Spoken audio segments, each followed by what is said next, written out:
Hello, everyone. Welcome to Cloud Wars Live, where we explore today's digital revolution by speaking with business executives and thought leaders changing how the world lives, works, plays, learns, and dreams.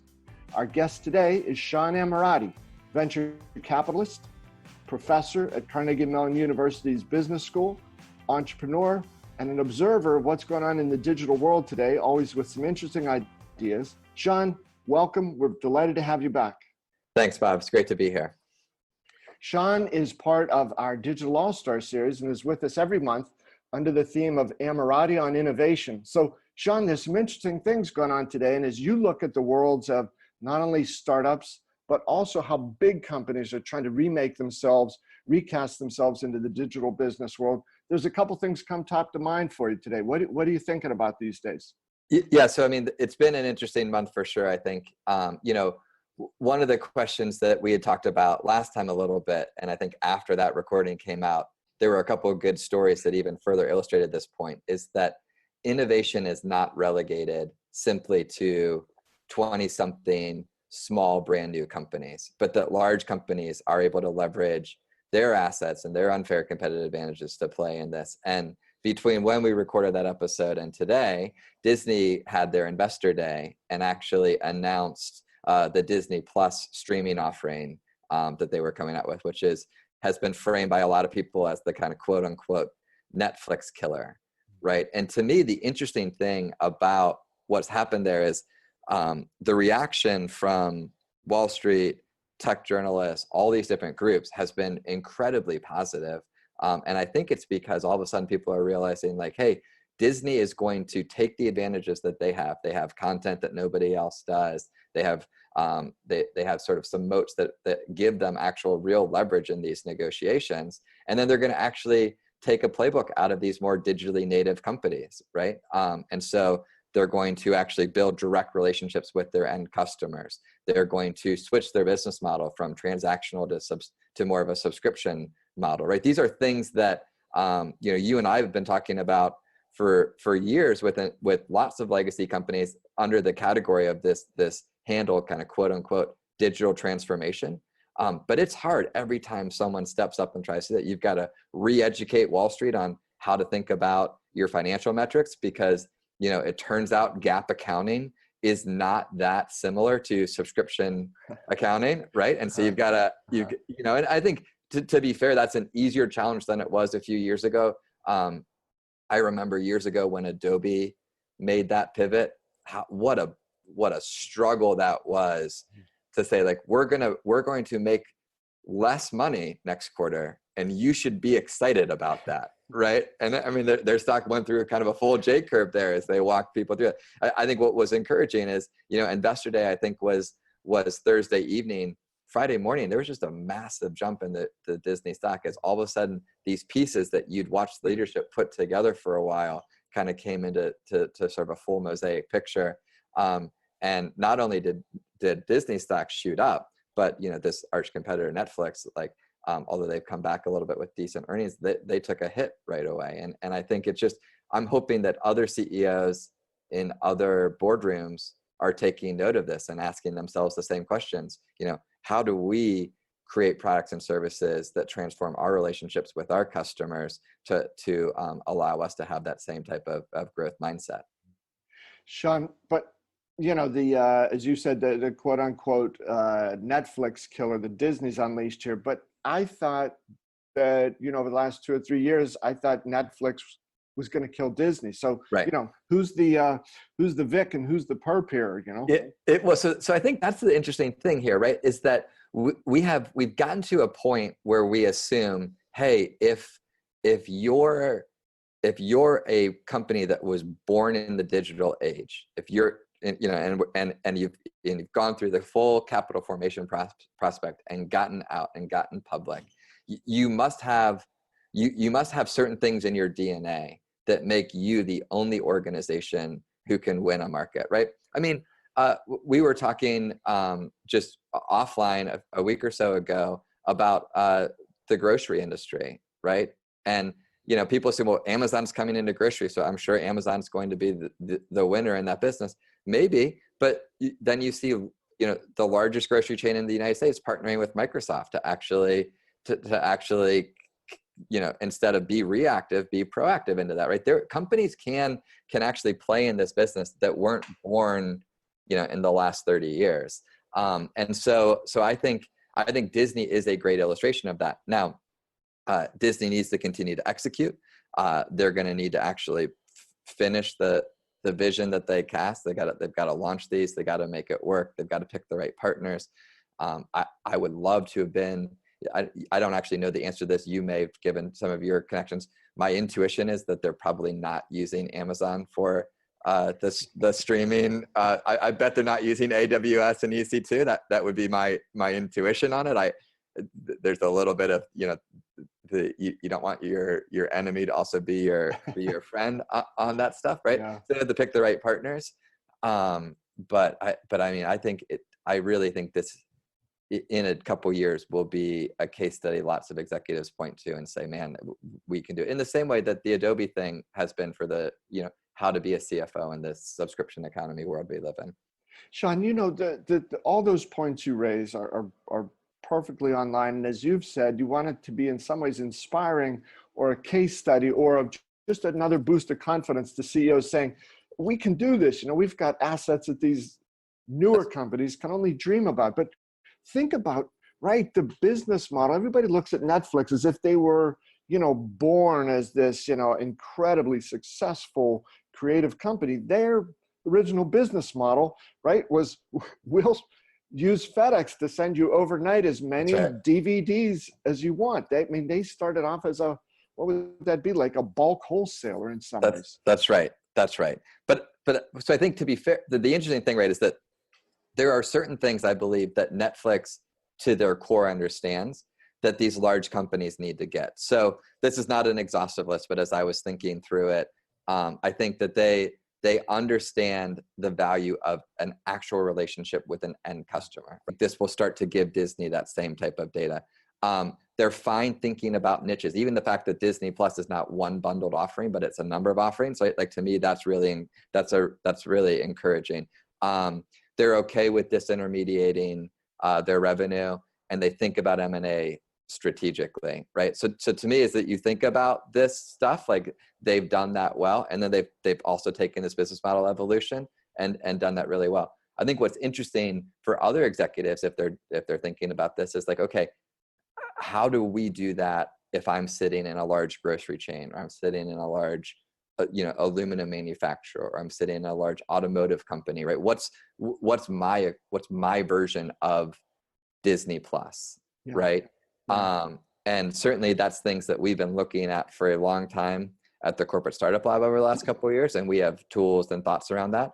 But another part of it that's really important is you need to think about how you manage your technology relationships as well, right? And so we were also talking about SAP.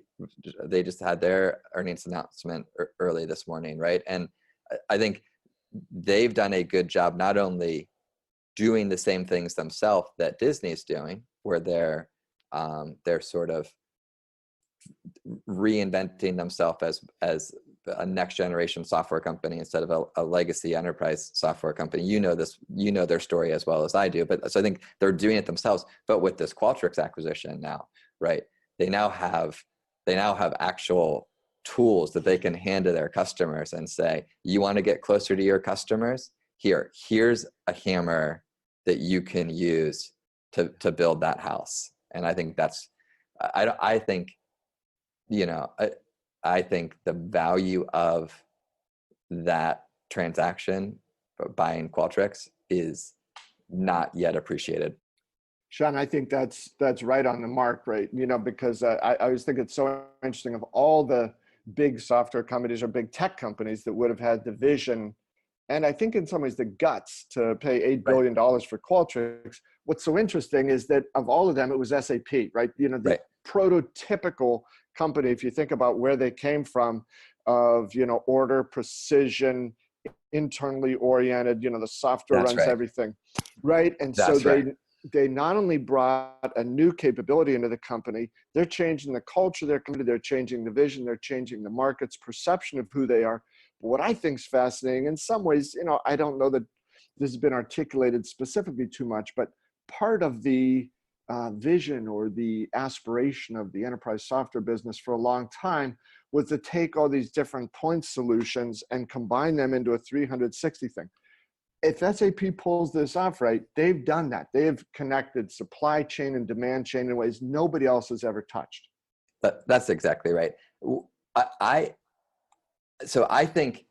think that gives them an amazing runway, right? I mean, that's a platform that's legacy defining for the executive suite there. To your point, if they pull it off, and you know, M&A is hard. So and this was a big one, and the larger they are, the harder it is to. So I'm not trying to be Pollyannish here. Like it's going to be there. I am sure there are days ahead that are going to be a lot of work for that C-suite. But if they could pull that off, that gets really exciting. I think the other part of it though, man, if I was them, the thing I'd start thinking about next is how do I also start giving my clients the frameworks, given all these tools, to do what Disney's doing. If like when you think if you think about this sort of moonshot digital transformation, and an enterprise software company is part of the stack of what comes up in that, that's sort of the equivalent of like the software with the line through it. As an outsider look at the pieces, like, man, they've got a path to doing that. I would love to see them flesh that out, because that could be, first of all, I think the world needs it. Like we talked about this last time, the world needs these legacy companies to continue to innovate. We can't relegate innovation to a subset of the economy and a subset of society. Like that is incredibly, incredibly dangerous along lots of levels. So independent of what's good for SAP stock and all that stuff, which obviously they're good German executives, I'm sure they're very concerned about that, as they should be. Independent of all of that though, as a professor sitting in wear my professor hat, not my venture capital hat for a moment, just for society, somebody needs to do that. It feels like they're putting the pieces together. And if they position it the right way, that could be magical, absolutely magical. And now a quick break to hear from our sponsor. SAP Experience Management is helping businesses connect to their customers and then connect customers back to those businesses. Just listening to your customers is not enough. Businesses need to respond, react, and relate to them as individuals. Each one of them has his or her own likes, dislikes, and preferences. By combining experience data with operational data, SAP can help your business turn customer insights into actions that make their experiences better. SAP Experience Management helps you turn customers into fanatics and products into obsessions. Learn more at sap.com/xm. The best on SAP. Now back to the show. Sean, I couldn't agree with you more on that. I think that innovation needs to be everywhere. It needs to be something that no company leader feels like, well, that's beyond what I can do. And here's a couple examples. I think I saw Goodyear Tire and Rubber, invented 1898, and they've been working with Microsoft on some new things. Hearing their CIO talk about it, she talks a lot about, yes, the word tire is in our name, and it's certainly been a part of who we've been and who we are. But she said, we're also imagining a world beyond tires, when the connection to the world is not our tires connecting cars to the road, but all those things that go around it. And one of the other points that she made that I thought was very powerful is she said, it's easy to say, for a company to say, we have to put the customer at the center of everything we do. I think that's an incredibly important thing to say, and she clearly does too. But then how then do you do that? And so she said, we have to give not just salespeople or marketing or customer service, we have to give every single person in the company the ability for them to see and position and enhance that customer experience, putting them at the center of it. And that's, I think, one of the key things that these executives you talk about in big companies, mid-sized companies, have to be able to grasp. That's right. And language matters, right? So even her acknowledging and then attacking that, hey, tires in our name matters. A group that I do a lot of work with here, Bosch, they renamed their automotive division, which is their largest division, their mobility division, right? And on some level, that's just like you can argue that's just semantics and whatever, but I think there's actually, there's a lot of implications around the handles that you're giving your employees to work with here, because, these are large organizations, which is a huge asset if you can do it the right way. It's sort of like the M&A point earlier. Like, if you take advantage of them, it becomes a huge asset. If you don't, it slows you down. It becomes a burden, all of that kind of thing. So I think that's interesting. I also think the fact that you said it's not the Goodyear's trying to do this by themselves, but the Goodyear's partnering is meaningful here. When I talk to executives a lot about this, I say, look, I think that the right approach is some blend of doing some stuff internal, figuring out the right strategic partnerships, and then doing a little bit of strategic M&A, right? And so sort of do, partner, buy. And as you sort of, if you can figure, and it's not that there's not a formula that's the one size fits all there, but if you can do a little bit of each of those and do it well, you're really positioning yourself to do this one. I think, the tech companies are great partners. I think universities are great partners. There's a bunch of entities that become really helpful thought partners in that middle of those three categories. Yeah, Sean, along those lines, the partnering thing, I wanted to mention one idea to you, and then I want to be sure to also include a Larry Ellison quote about Disney. And the partnership thing, again, I think one of the reasons I've been so impressed about Microsoft and what it's doing these days and why it's been #1 on the Cloud Wars top 10 for more than a year, their technology advancement has been very, very impressive, but equally impressive, I think, is their go-to-market business. Yeah. So Microsoft has developed some pretty interesting programs where they tell their customers, you create a piece of technology around Azure, and if you want, of course, use it internally. If you want, our salespeople will help you plan out how you can sell it to other people. Right. So when you mentioned Kroger's a couple minutes ago about in the grocery chain business, Kroger, of course, sells groceries. Kroger also now sells software to other retailers. Right. Now, 3 years ago, 4 years ago, if you went in and proposed that to somebody, you either would have been laughed out or something. So there's a huge shift in now what these partners represent. One Microsoft executive said, it's so funny, for 40 years, we made this stuff and our partners sold it. Said now our partners are starting to make stuff and we, Microsoft, sell it. So it's a whole new world, right? That's right. No, so first of all, just on the Microsoft thing for a minute, like, is anybody a better candidate for CEO of the decade? I mean, like, the transformation there has been it's kind of mind-boggling. I mean, think about what he took over versus where Microsoft sits today. And I don't mean I'm not trying to take any shots at it, but I mean, that was awesome. I mean, that's fantastic. Right.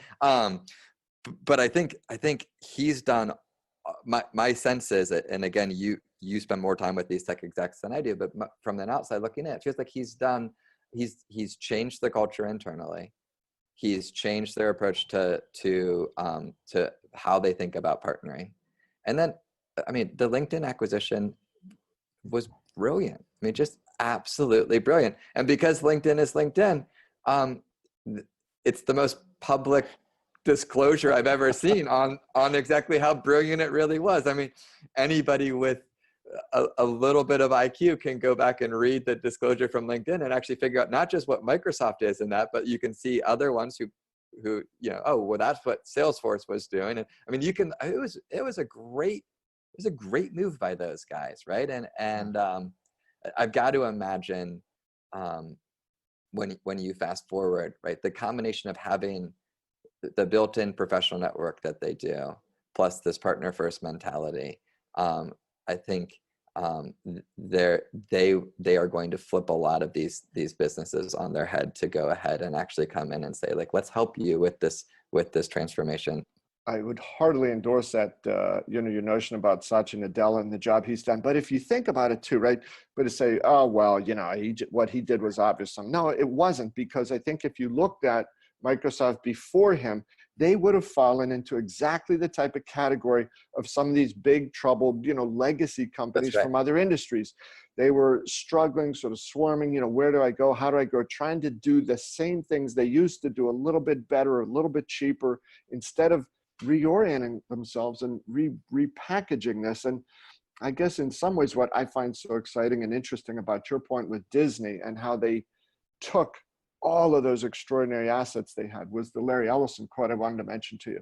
So in, one of the books about him, there's an anecdote in there that a fairly high-level executive at Oracle had left and gone to work at Yahoo. And he ran into Larry somewhere and he said, so this guy's at Yahoo, 10 years ago and 12 years ago. And he says, oh, hey, Larry, I'd love to get your advice. Disney called us up and said they want to talk to us at Yahoo about doing something together. What do you think? And Larry says, what do I think? Let's see. Disney's one of the best known brands in the world. Their theme parks are incredible. Their movies are great. They got this and this, the biggest content library in the world, blah, blah, blah, blah, blah. That's what Disney has. Yahoo has free email. So, said, has the world gone crazy? So, part of his notion was that these big companies, because they're not always the shiny new object, we tend to think of like, they're done, they're over the hill, they're this or that. And I think very much the case at Microsoft was Nadella came in and said, we've got a lot of fantastic raw material here. We just haven't put it together in the right ways. And then aspirationally, maybe we've lost a little bit of our nerve. We got to get out and not just talk about being a lead, we've got to lead. Yeah. I remember this was probably 10 years ago. You were at Information Week at the time, who helped put on the Web 2.0 summit every year. And I remember being at the bar at the W after like the first night of the Web 2.0 summit. And I ended up sitting down and hanging out with 4 Microsoft executives who were all like super, you could tell, like really smart, really talented people. But like by the second drink in, I just said to them, hey guys, and I meant this, like, one of 3 of them, I think, took it well. One took it a little insulting, but we were having a good time in my mind. I was like, I got to ask you, like, why do you work at Microsoft? You seem really smart, really talented. Like, there's a lot of interesting companies out there. Like, what keeps you at a place like Microsoft? And it was interesting, as smart as these guys were, like, they really, really struggled to articulate a reason that they were excited to go to work every day for Microsoft, right? I was recently at a different sort of tech gathering, and I was with a couple of Microsoft guys, and I was thinking about that thing. These guys were like buzzing about how exciting it. Like, you didn't need to prompt them. Like, they couldn't wait to tell you about how Microsoft was taking this technology and applying it to the enterprise, and taking that technology. The culture shift there is just noticeable from the outside looking in. And I think it's contagious. And I think that contagiousness is actually how you see them walk into a place like Kroger and help those entities bring the same kind of reinvention to themselves, if you will, which I think is it's going to be a fun couple of years to watch these things ripple out now. So it's awesome. Sean, if I could maybe close with a thought here, exactly along those lines. Bill and I did an interview a few weeks ago with an executive from Guardian Life Insurance Company, founded in 1860. It's executive VP, chief of operations, and CIO. And he described how he's tried to create a culture of innovation within the company. So they do these, things that involve Shark Tanks and other stuff. But he said a recent one focused, broadly on how can we make the customer experience better. He said the company has 9,500 employees, more than 5,000 participated in this sort of innovation jam coming forward like that. And ultimately, he said, a lot of people think that buying and selling life insurance has to be painful, or it has to be boring, it has to be drudgery. He said, I don't think it does. He said, I think we can make this delightful and pleasurable. Yep. When you got executives at companies that are, were founded before the Civil War, who are willing to think that way. And he talked about the type of talent they're able to bring in now that their mindset is shifted. Yep. It's not about what we've done in the past. It's about where the customers are going in the future. All things are possible. Yeah. I mean, just to sort of wrap on that with you for a moment as we sort of wrap this up. The thing I think that's powerful about what you just said is, look, because of what I do at CMU, I do quite a bit of like the rubber chicken circuit. Like, hey, we want to, please come talk to our team about being more innovative. And I've seen lots of different approaches to these general initiatives, right?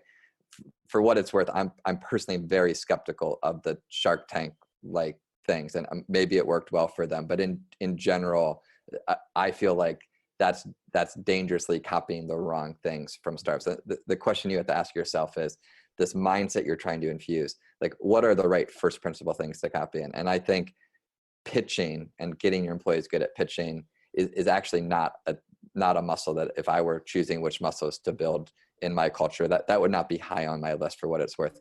On the other hand, being customer centric, like you're talking about, is the first muscle that I would build in these organizations.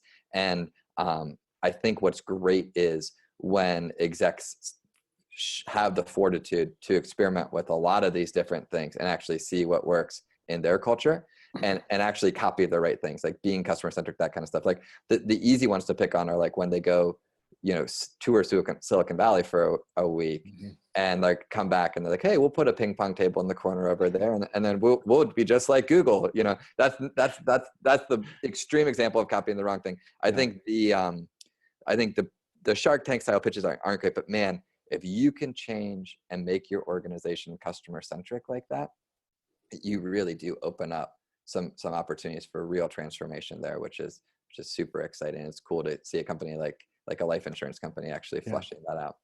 So Sean, the final thought, yeah. Tying SAP back into this, I believe that one of the other things that will come out of the Qualtrics acquisition, as they connect that supply chain and demand chain, as Bill McDermott says, the X's and O's, I think it's going to finally obliterate what I think is one of the biggest obstacles to this type of transformation that you are encouraging companies to, and that is these notions of front office and back office. Yes. I think that is killer, deadly, devastatingly bad language.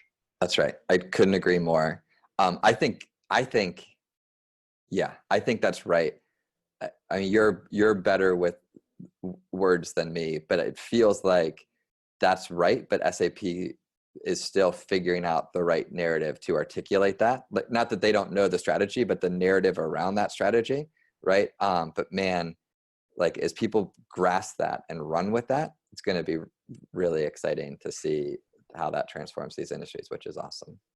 Well, Sean, thank you. This is great as always. Your perspectives are fresh. They're optimistic and they're enthusiastic about what has to happen. But I think also, the other side of it is, talk goes only so far. At some point, people have to crank that into action. They got to have the courage and the will and the fortitude to get out and get after this. So thanks so much. This is terrific. Thank you, Bob. This is great. And thanks all of you folks for tuning in. Sean will be back with us next month for another episode of Ammirati on Innovation. Thanks for joining us here on Cloud Wars Live. We'll look forward to seeing you next time.